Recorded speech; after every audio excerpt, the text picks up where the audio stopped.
Mutiara Hikmah Official, menyingkap hikmah di balik sunnah.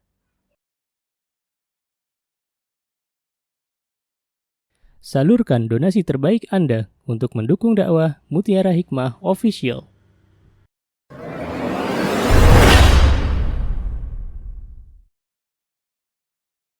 Akhwati fillah rahimani wa rahimakunallah.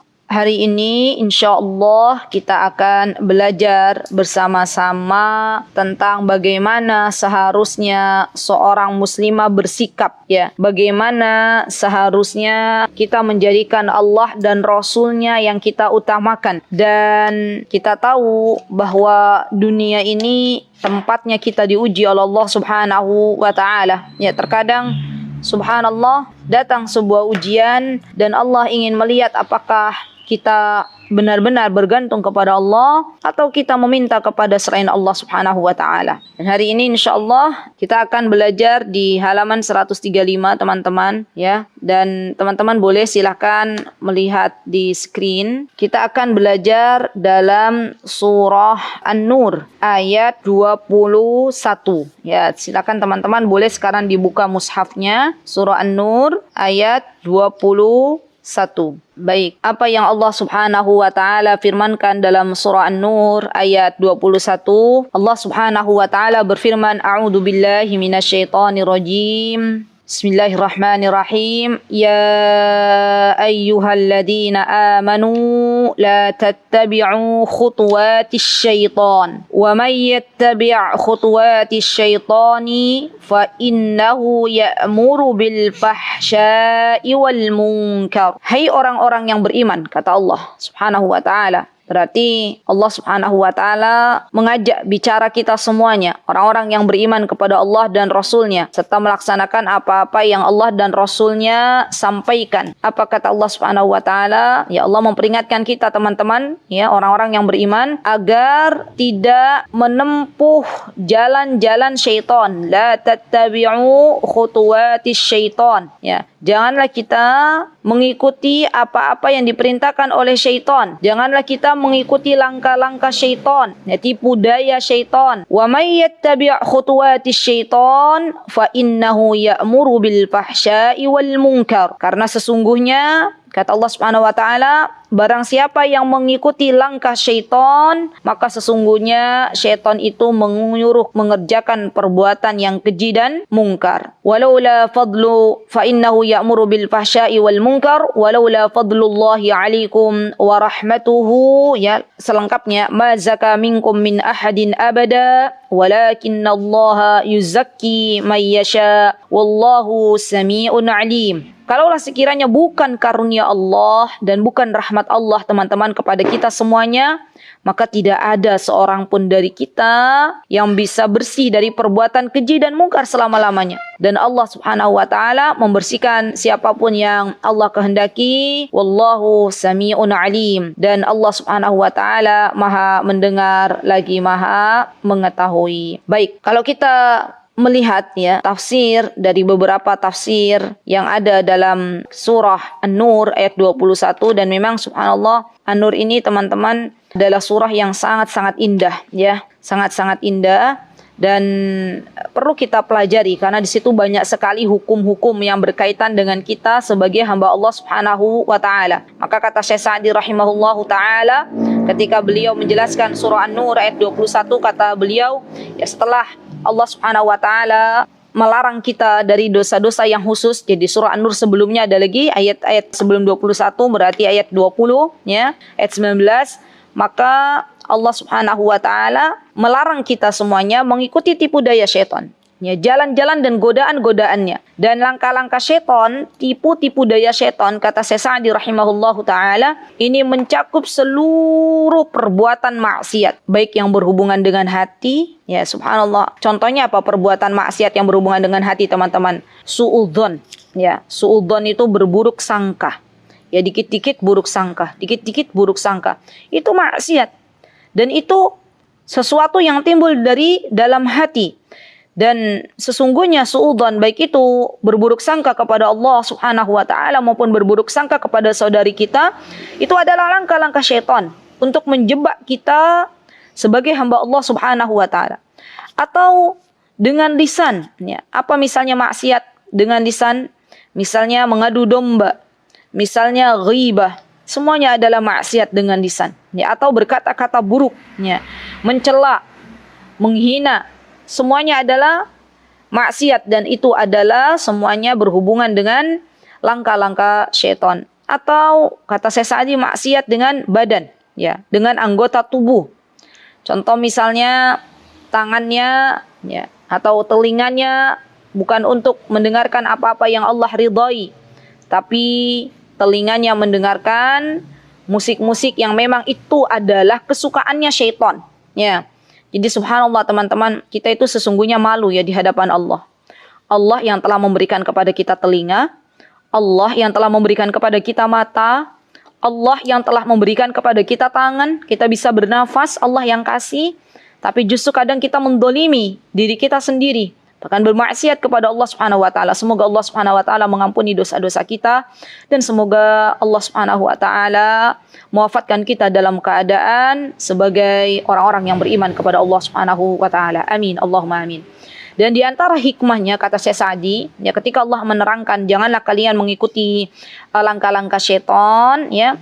Maksudnya adalah bahwa sesungguhnya syaitan itu subhanallah senantiasa menyuruh hamba Allah untuk mengerjakan perbuatan yang keji. Ya, perbuatan yang keji itu maksudnya teman-teman adalah perbuatan yang akal saja menganggap itu jelek gitu. Dan syariat menjelaskan bahwa itu adalah perbuatan dosa misalnya.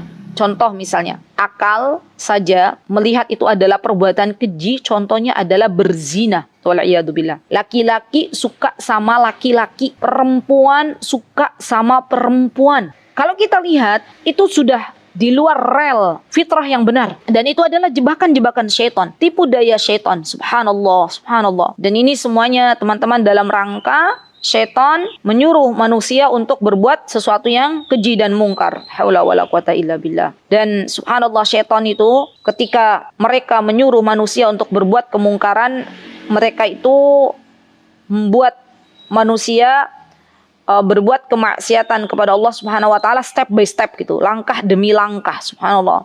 Ya, contoh misalnya laki-laki dan perempuan ya tidak langsung berzina yang bukan mahram, tapi pertama kali wanitanya, ya, laki-lakinya tidak bisa menjaga pandangan. Kemudian dari pandangan itu timbullah di dalam pikiran. Dari pikiran itu kemudian timbullah dalam perbuatan, subhanallah. Dan ini semuanya adalah langkah-langkahnya syaitan. Dan syaitan itu subhanallah teman-teman ya, benar-benar menyuruh kita semuanya untuk bermaksiat kepada Allah. Karena dia sudah melakukan kesepakatan dengan Allah Subhanahu wa taala akan mengganggu anak Bani Adam. Ya. Syaitan biasanya membisikkan dulu, ya, membisikkan ke dalam jiwa manusia. Maka dari itu ada kalanya manusia itu yang was-was. Ya, was-was itu nggak pernah tenang hidupnya. Was-was itu senantiasa ragu. Kalau ada teman-teman merasa sering sekali ragu dalam sebuah perkara, ya, maka ketahuilah itu adalah bisikan-bisikan syaitan. Dan mintalah kepada Allah Subhanahu wa taala perlindungan dari bisikan-bisikan syaitan dengan banyak-banyak mengucapkan a'udzubillahi minasyaitonir rajim. Ya. Demi Allah, syaitan tidak bisa memberikan manfaat barang sedikit pun atau memberikan madarat barang sedikit pun tanpa ada izin dari Allah Subhanahu wa taala. Maka kita memohon kepada Allah dengan sebuah doa, Allahumma inni a'udzubika min hamazatis syayatin. Ya, itu adalah doa kita yang kita minta kepada Allah Subhanahu wa taala, atau kita berdoa bismillahilladzi la yadurru ma'asmihi syai'un fil ardi wala fis sama'i wa huwas samiul alim. Ya. Jadi ini ya teman-teman yang perlu kita perhatikan. Kemudian apa kata Mu'abdillah di sini? Qala al-Imam al-Bukhari rahimahullahu taala, haddatsana Ali bin Abdullah, haddatsana Sufyan, haddatsana Amr bin Abi Ma'bad an Ibnu Abbas an Nabi sallallahu alaihi wasallam, la yakhluwanna rajulun bi imra'atin illa ma'a dhi mahram. Nah, ini dia. Ini jebakan syaitan juga. Ini tipu daya syaitan kepada hamba-hamba Allah. Ya, berdua-duaan dengan laki-laki atau perempuan yang bukan mahramnya. Dan ini hati-hati, subhanallah. Ya, hati-hati karena Apa kata Rasulullah sallallahu alaihi wasallam? La yakhluwanna. Janganlah seorang laki-laki ya berdua-duaan dengan perempuan kecuali illa ma'a dzi mahram, kecuali dia bersama mahramnya ya. Faqama rajulun, kemudian bangunlah seorang laki-laki, faqala ya Rasulullah, kemudian dia bertanya kepada Rasulullah, ya Rasulullah, imraati kharajat hajah. Imraati maksudnya istri saya keluar untuk hajatan, itu maksudnya untuk berhaji. Waktabat fi ghazwati kada wa kada, qala irji' fahuj ma'a imra'atik. Lihat teman-teman. Dan kata laki-laki ini padahal ketika istri saya ya Rasulullah ingin berhaji. Dan saya, kata laki-laki itu, sudah ditetapkan mengikuti perang ini dan ini. Jadi dulu tuh teman-teman, yang namanya para sahabi ketika ada sebuah perintah untuk berperang, maka mereka disuruh untuk berperang. Ya, dan laki-laki ini meminta kepada Rasulullah, ya ada udzur ya Rasulullah, bagaimana ini? Apa yang harus saya pilih? Istri saya ingin berhaji, sedangkan saya sudah ditetapkan untuk ikut perang ini dan perang ini. Apa kata Rasulullah? Mana yang Rasulullah pilih? Apakah Rasulullah tetap memerintahkan laki-laki ini untuk tetap berperang, teman-teman? Atau Rasulullah memilihkan laki-laki ini untuk menemani istri beliau yang akan berhaji? Maka kata Rasulullah SAW, irji'. Irji' itu pulanglah. Ya, fi'il amr. Fahuj ma'a imra'atik. Irji', pulanglah engkau dan berhajilah bersama istrimu. Subhanallah. Ini menandakan teman-teman begitu luar biasanya perhatian Rasulullah SAW kepada seorang wanita, di mana wanita itu subhanallah dalam Islam dimuliakan ya. Jadi kenapa perintah ketika kita itu safar harus ada mahram ya? Sesungguhnya itu bukan sesuatu yang memberatkan bagi kita teman-teman, tapi itu tuh merupakan penjagaan ya, penjagaan untuk kita sebagai wanita. Subhanallah, kemarin ada yang curhat ya, Ustazah gimana Ustazah, kenapa kita itu kalau kemana-mana harus ada mahram ya, kalau keluar kota, kalau safar itu harus ada mahram. Tuh Kak, gimana kalau misalnya suami saya misalnya di luar kota, kalau misalnya begini, kalau begini, subhanallah. Saya katakan, ya sudah menunggu nanti kalau suaminya sudah datang, kalau memang itu keperluannya tidak mendesak, ya Masya Allah. Jadi teman-teman jangan anggap ketika Islam itu melarang kita untuk berdua-duaan dengan laki-laki yang bukan mahram, ketika Islam melarang kita untuk safar harus sama mahram, ya, itu semuanya untuk kebaikan kita, ya, untuk apa? Agar kita itu senantiasa dijaga oleh Allah, dijaga oleh Rasulullah SAW, ya, dijaga oleh seluruh kaum muslimin, dan itu merupakan pemberian dari Allah Subhanahu wa taala. Jadi mindset kita dirubah, jangan sampai itu adalah sesuatu yang memberatkan, membebankan kita semuanya. Subhanallah. Baik, kemudian di sini disebutkan an Abil Khairi an Uqbah bin Amir anna Rasulullah sallallahu alaihi wasallam qala, apa kata Rasulullah sallallahu, iyyakum wad-dukhul 'alan nisa.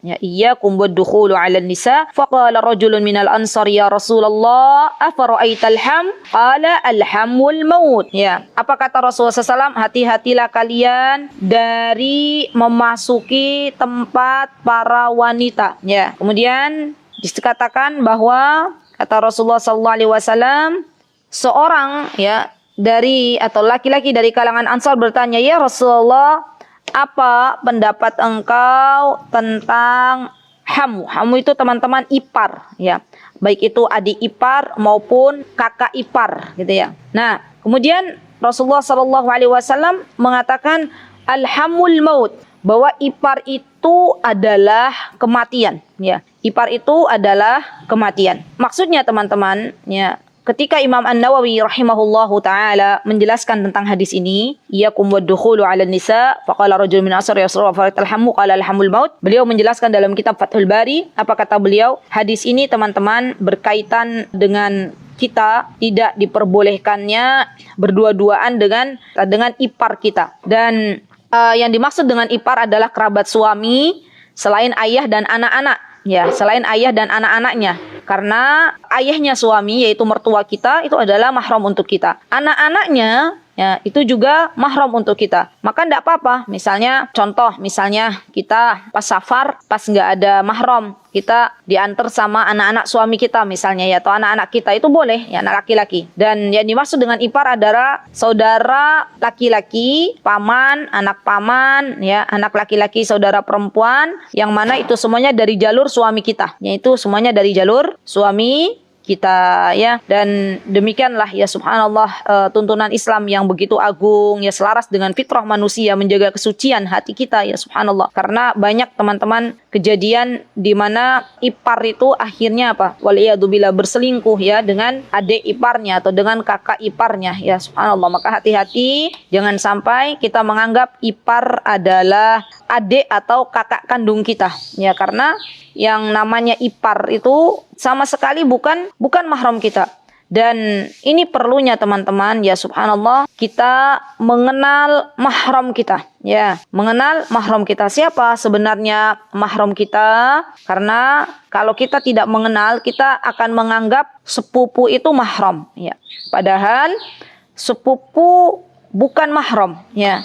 Kita akan menganggap ipar itu mahram ya, padahal ipar itu bukan mahram ya. Kalau teman-teman lihat di kamus besar bahasa Indonesia ya, KBBI, itu ipar itu apa artinya? Saudara suami atau saudara istri. Jadi bukan saudara kandung ya subhanallah. Dan kita tidak boleh berdua-duaan dengan ipar ya, dan dengan laki-laki yang bukan mahram kita. Apa kata Rasulullah SAW? La yakhluwanna ahadukum bimra'atin fa inna syaitan salisuhuma. Janganlah kalian ya berkhulwah, berdua-duaan dengan seorang wanita atau seorang laki-laki kalau kita seorang wanita, karena sesungguhnya syaitan adalah orang yang ketiga di antara mereka berdua. Jadi ada orang ketiga ya. Siapa orang ketiganya? Syaitan ya subhanallah. Ini hati-hati. Nah, apa yang dimaksud dengan alhammu wal maut ya teman-teman? Di sini kan disebutkan kan alhamul maut. Ipar itu adalah kematian. Maksudnya apa? Apakah ipar itu dia kalau berdua-duaan dengan ipar langsung meninggal gitu? Maksudnya apa? Ini merupakan bentuk peringatan yang sangat keras gitu ya, yang mana Rasulullah SAW memerintahkan kita semuanya untuk tidak berdua-duaan dengan ipar kita ya. Karena seseorang itu kan biasanya orang kalau tahu misalnya di situ ada sesuatu yang membahayakan gitu ya, misalnya ada kematian nih, misalnya ada gunung meletus gitu, ada gunung meletus, ada tanah longsor atau ada banjir, kan biasanya menjauh. Kenapa? Karena mereka tahu di situ tuh ada bahaya mengintai gitu loh. Dan mereka nggak ada, manusia itu yang masih akalnya masih bagus, dia akan mendekati sesuatu yang membahayakan gitu loh.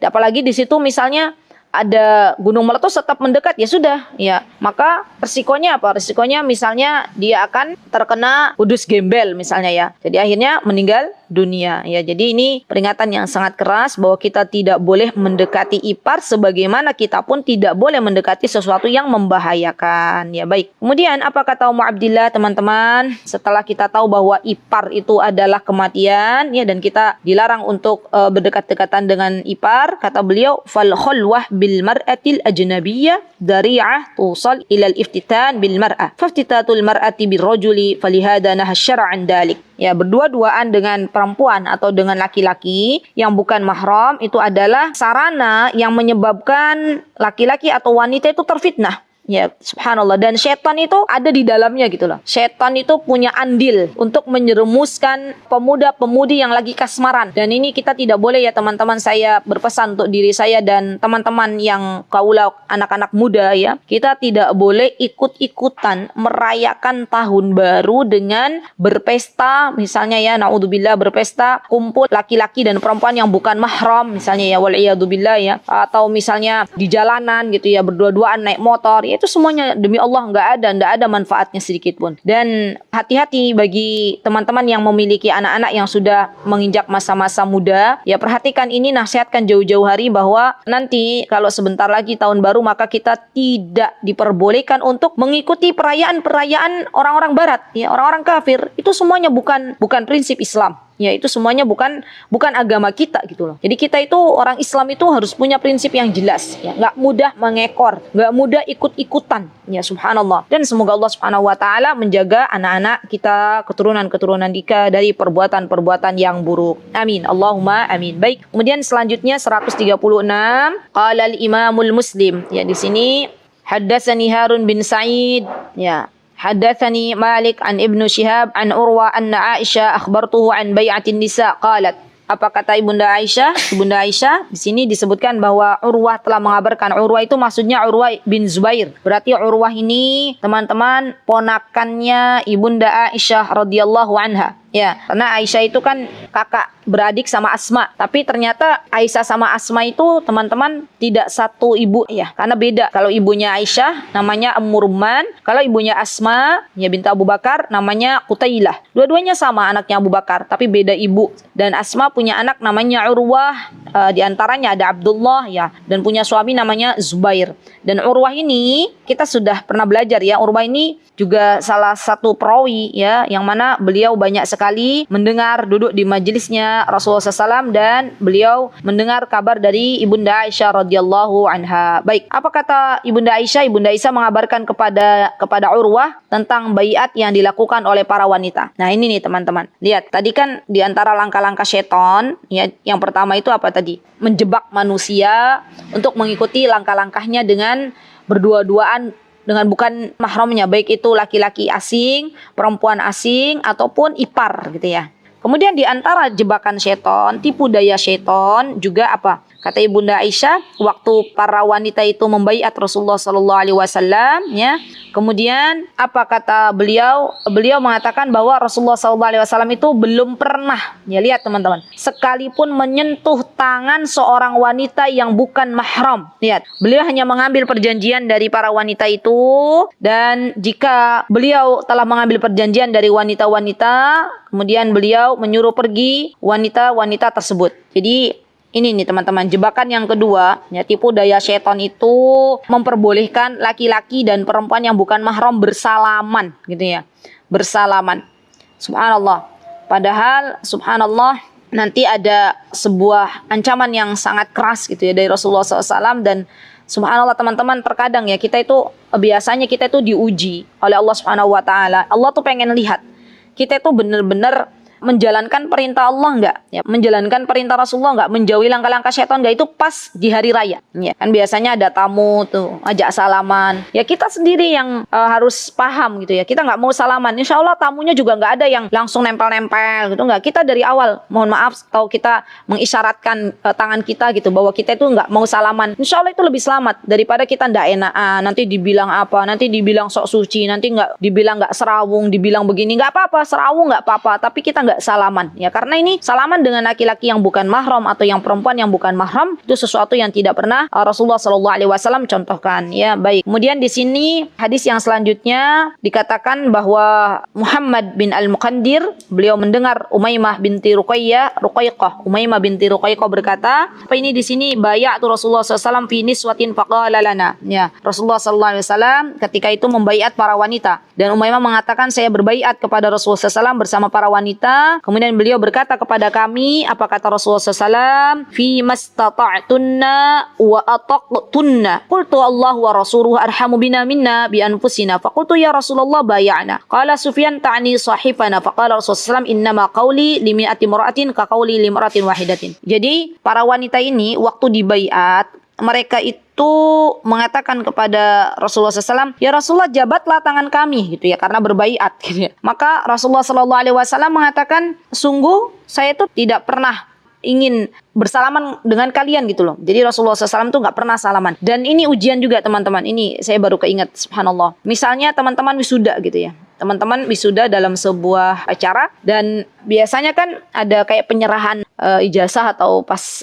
simbolis gitu ya. Nah, itu kan biasanya diajak salaman tuh sama dosen-dosennya. Dan biasanya dosennya kan laki-laki. Sudah, kalau memang kita punya prinsip ya, walaupun itu sebuah momen yang mungkin bagi teman-teman sebuah momen yang sangat berharga ya, kita benar-benar ngasih tahu gitu loh bahwa kita tuh nggak salaman. Yaudah, kita juga jangan menyodorkan tangan kita ya, daripada kita menjual ya agama kita untuk sesuatu kepingan-kepingan dunia ya. Dan di sini dikatakan bahwa sami'tu Yazid bin Abdullah Asy-Syukhairi yaqul sami'tu Ma'qal bin Yasar radhiyallahu anhu yaqul qala Rasulullah SAW. Apa kata Rasulullah SAW? Teman-teman ya, mari kita dengarkan bersama apa yang telah beliau sabdakan di dalam hadis-hadis beliau. Kata beliau, subhanallah, la'an yut'ana fi ra'si ahadikum bimikhiyati min hadid khairun lahu min an yamassam ra'atan la tahillu lah.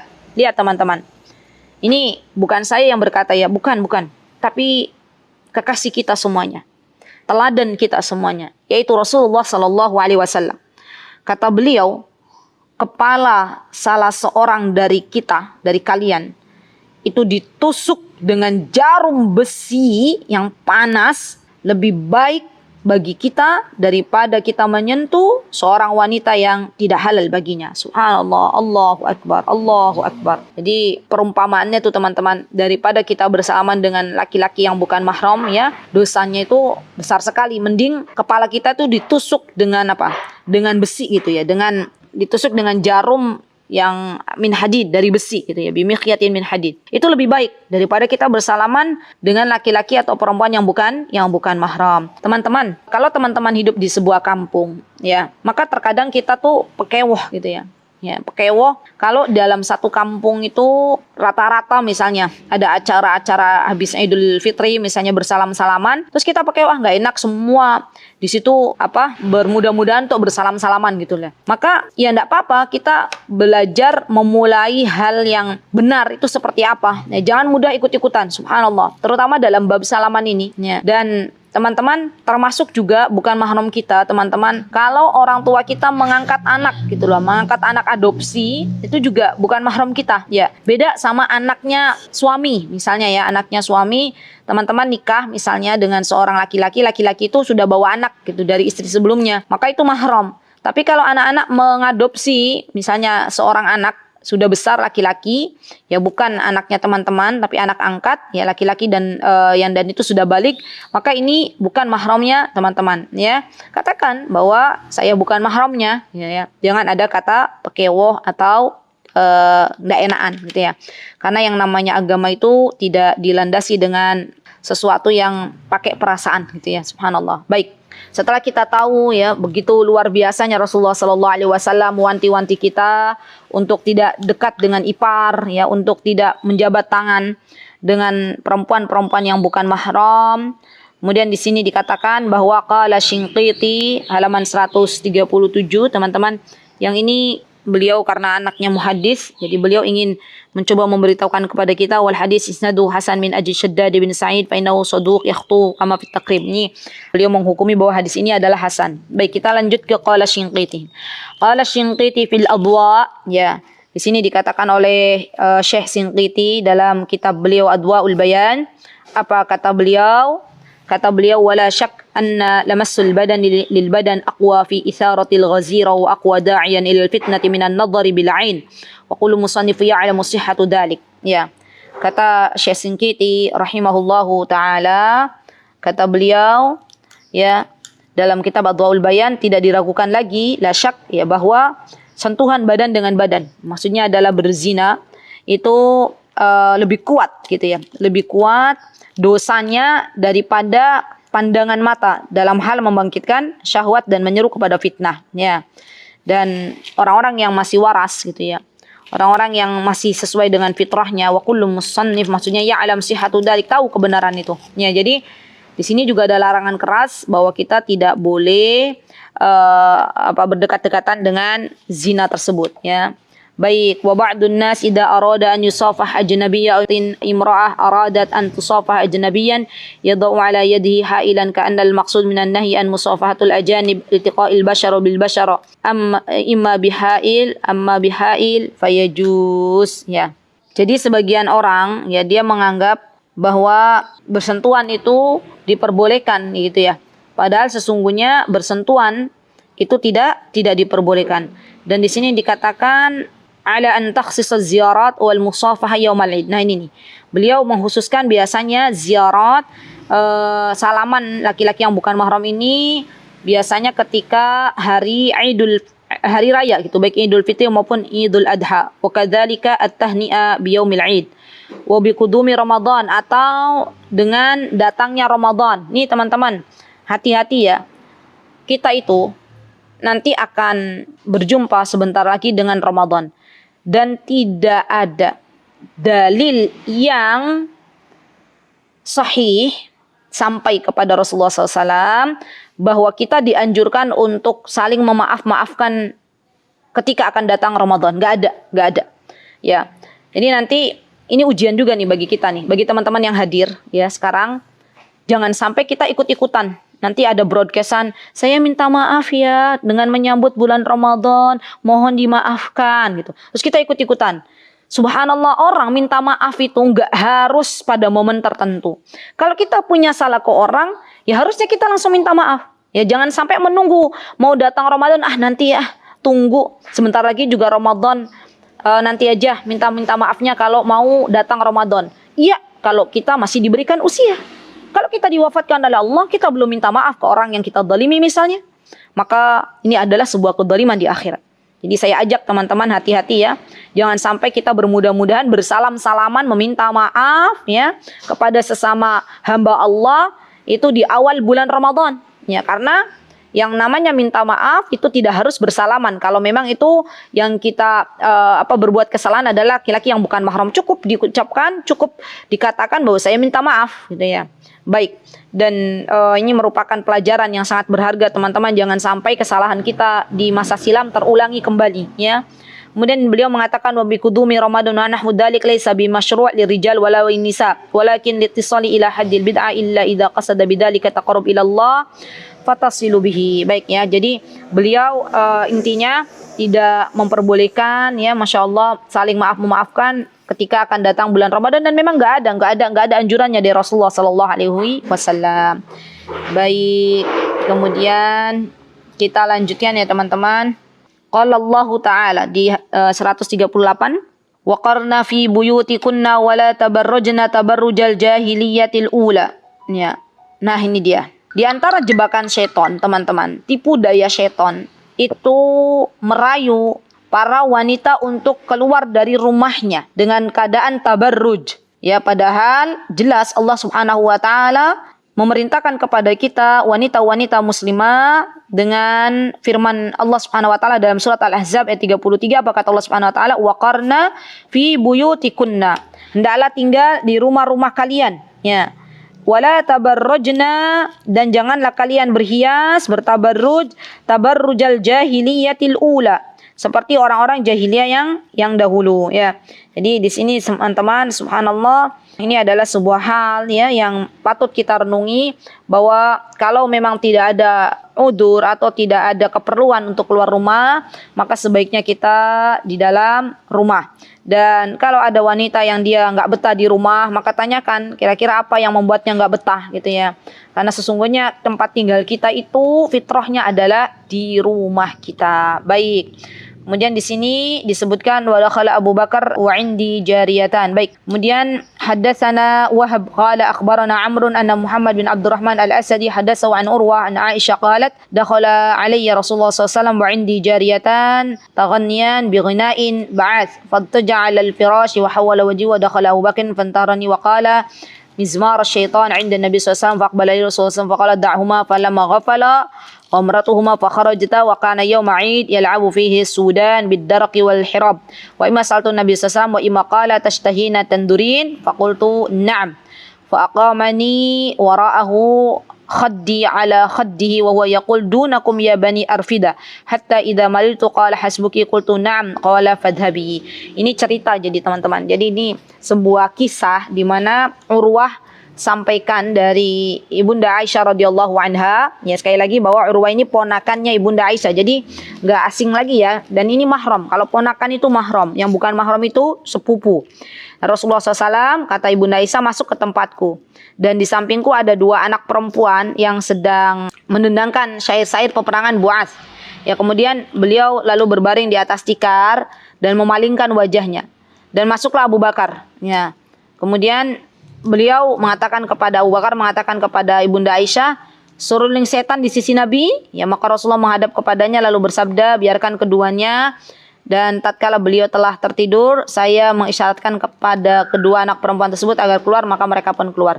Jadi maksudnya gini teman-teman, yang tidak boleh itu kalau mendendangkan syairnya dengan musik gitu ya, dengan musik, dengan alat-alat musik, kecuali rebana. Ya, kalau rebana itu juga tidak dalam semua momen gitu ya. Apa-apa bisa rebanaan enggak? Biasanya rebana itu untuk misalnya menyambut manten gitu, misalnya apa ya? Kalau di Timur Tengah tuh ada mantenan, nah itu biasanya ada rebananya gitu ya. Dan tidak semuanya ada momen tertentu kemudian rebanaan, terus ada apa lagi rebanaan enggak ya? Atau misalnya syair-syair ini biasanya juga didendangkan oleh para sahabat ketika mereka ingin mendapatkan semangat gitu ya. Waktu mereka itu akan menggali parit di perang Khandaq, mereka juga mengucapkan syair-syair gitu ya, Masya Allah. Baik. Halaman 140. Qala al-Imam Ahmad rahimahullah wa dzalika li anna jawab at-tahiyyati wajib yushiru ila qawlihi wa idha huyyitum bi tahiyyatin bi ahsana minha aw rudduha innallaha kana ala kulli syai'in qadir bi tahiyyatin tikra fi siyaqil itsbat wan naqira fi siyaqil isbat tufidu itlaq min asbabil wuqu'i fil fitnah taqiqul mar'a sautiha kama qala fala takhda'na bil qaul. Ini dia. Teman-teman, ada juga yang ini merupakan tipu daya syaitan. Kita itu melambai gitu ya, melambai-lambaikan suara kita di hadapan laki-laki yang bukan mahram ya. Ini tidak boleh.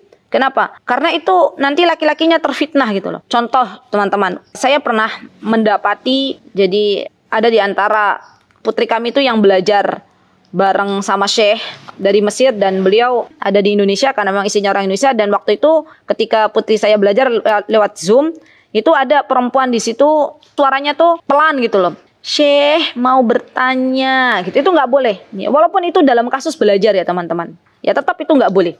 Atau malah bermudah-mudahan, bukan dalam kasus belajar, malah bermudah-mudahan misalnya nelpon, bagaimana kabarnya gitu ya, itu juga nggak boleh. Kapan kita ketika berkata kepada laki-laki yang bukan mahram, bagaimana intonasi kita, ya intonasi yang biasa aja, yang besar misalnya, bagaimana kabarnya misalnya, atau yang semisal gitu ya teman-teman. Jadi nggak boleh kita melembut-lembutkan. Nah ini dia, melembut-lembutkan suara kita kepada laki-laki yang bukan mahram sampai akhirnya walaupun kita belum berjumpa dengan laki-laki yang bukan mahram itu, mereka hanya mendengar suara kita, mereka terfitnah dengan kita, gitu ya. Hati-hati ya teman-teman. Ya boleh nggak perempuan yang bukan mahram bertanya kepada laki-laki yang bukan mahram? Boleh kalau itu adalah sebuah pertanyaan. Ya banyak para sahabiah dulu bertanya kepada Rasulullah SAW. Begitu pula ada para sahabat yang dulu, ya ketika Rasulullah SAW sudah wafat, mereka belajar dengan ibunda Aisyah radhiyallahu anha. Ya tapi mereka juga belajarnya pakai hijab. Ya dan mereka bertanya, ya subhanallah, kepada ibunda Aisyah sebuah pertanyaan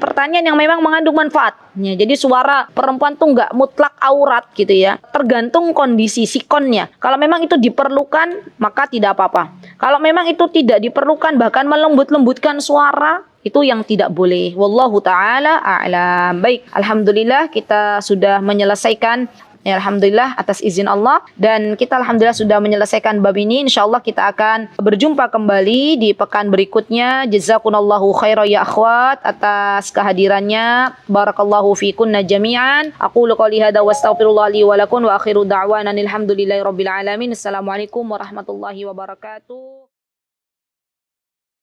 Mutiara Hikmah Official, menyingkap hikmah di balik sunnah.